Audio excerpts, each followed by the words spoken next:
एक गांव में एक वृद्ध जमींदार रहता था। उसकी बहुत उम्र हो चली थी। एक बार जब वह बीमार पड़ा तो उसे लगा कि अब उसके जाने का समय आ गया है। उसके 3 पुत्र थे। उसने तीनों को अपने पास बुलवाया। जब तीनों पुत्र वृद्ध व्यक्ति के पास एकत्रित हुए तो वो बोला, पुत्रों, लगता है मेरा जाने का समय आ गया है। मैंने तुम्हें एक बात बताने के लिए अपने पास बुलाया है।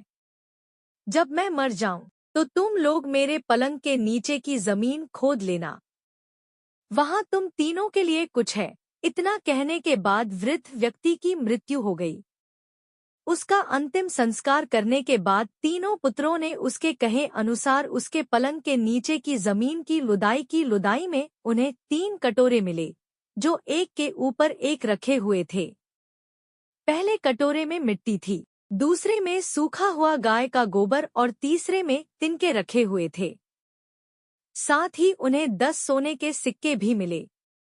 तीनों पुत्रों को 3 कटोरों और 10 सोने के सिक्कों की पहेली का अर्थ समझ नहीं आया, लेकिन उन्हें इतना अवश्य समझ आ गया कि ऐसा करने के पीछे उनके पिता का अवश्य कोई प्रयोजन रहा होगा। इस पहेली को सुलझाने के लिए तीनों ने तेनालीराम के पास जाने का निश्चय किया।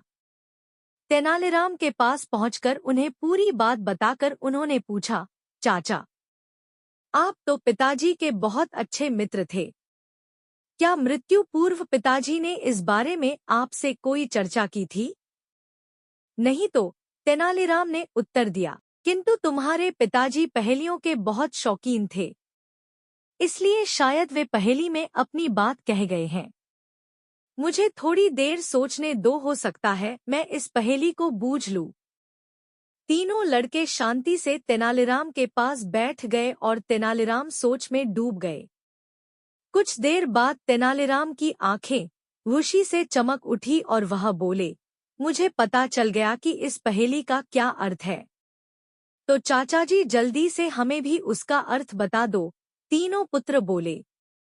तो सुनो, तेनालीराम कहने लगा, तीनों कटोरों के आकार को देखो, सबके आकार भिन्न हैं। इन 3 कटोरों के माध्यम से तुम्हारे पिता ने अपनी संपत्ति का बंटवारा तुम तीनों के मध्य किया है। सबसे बड़ा कटोरा सबसे बड़े पुत्र की मिली संपत्ति को दर्शा रहा है। उसमें मिट्टी भरी है, अर्थात तुम्हारे पिता के सारे खेत सबसे बड़े पुत्र को मिलेंगे। दूसरा कटोरा मंझले पुत्र को मिली संपत्ति को दर्शा रहा है। उनमें गाय का सूखा गोबर है, अर्थात सारे मवेशी मंझले पुत्र को मिलेंगे। तीसरा कटोरा छोटे पुत्र को मिली संपत्ति को दर्शा रहा है, जिसमें तिनके भरे हैं, जो सुनहरे रंग के हैं, अर्थात सारा सोना सबसे छोटे पुत्र के हिस्से आया है। इतना कहकर तेनालीराम चुप हो गया। तब तीनों पुत्र बोले, चाचा जी, एक बात समझ में नहीं आ रही कि पिताजी ये 10 सोने के सिक्के किसके लिए छोड़ गए हैं? ये मेरा मेहताना है। तुम्हारे पिता कोई भी काम मुफ्त में नहीं करवाते थे। उन्हें मालूम था कि उनकी पहेली की का अर्थ पूछने तुम लोग मेरे पास आओगे, इसलिए मेरा मेहताना छोड़ गए हैं, तेनालीराम ने उत्तर दिया। तीनों पुत्रों को अपने पिता की पहेली का उत्तर मिल चुका था। उन्होंने तेनालीराम को 10 सोने के सिक्के दिए और लौट गए। अगर आपको कहानी अच्छी लगी हो तो वीडियो को लाइक, शेयर और कमेंट करें। चैनल को सब्सक्राइब करना ना भूलें।